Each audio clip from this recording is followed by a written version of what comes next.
I absolutely love throwing spinnerbaits for smallmouth. Look at that guy. But there's a few things you need to do to your spinnerbait to make it more effective when you're fishing for these brown fish. Speed is critical.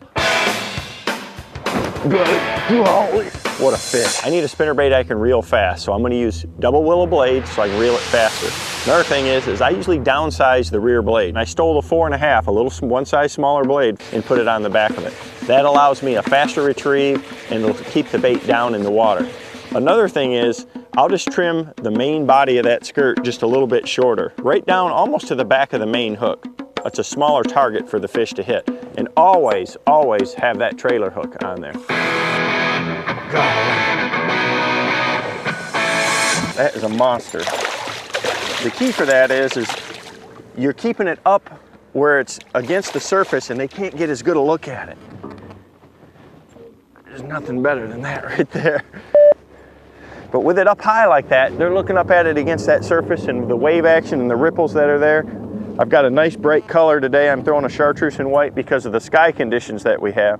You know, if it was sunny, they can get a lot better look at it. So I'll use a much more natural color and you're gonna get a lot more flash off the blades. But right now, under these conditions, I want to keep that bait moving fast, just right underneath the surface, you know, right in the tops of these little waves. The wavier it gets, the more important it is to keep that bait up there right in the top of the waves. What a fish.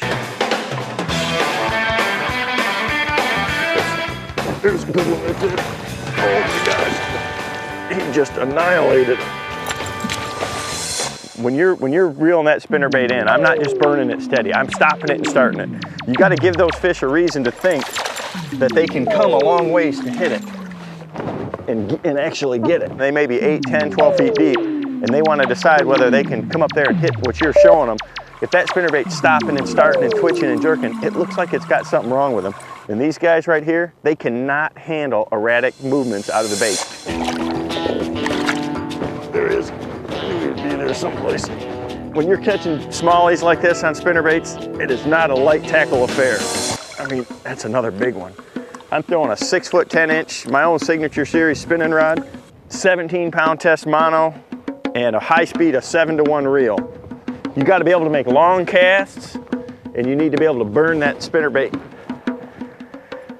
back to the boat. Look at that guy. Sharp hooks, you know, you make a 50-yard cast with the wind on a day like today, and one hits it after 2 turns of 2 cranks, you got to be able to hook that fish and keep them coming. Got it. Golly, just annihilated it. I'm trying to stack the odds in my favor by fishing where the wind is at. Especially with smallmouth, they love to get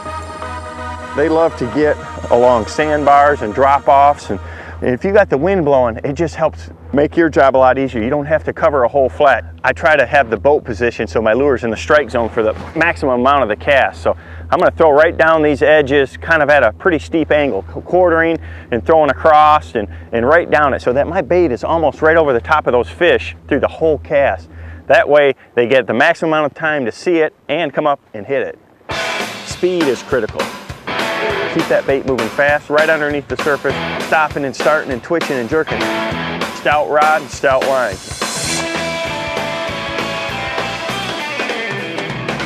Big.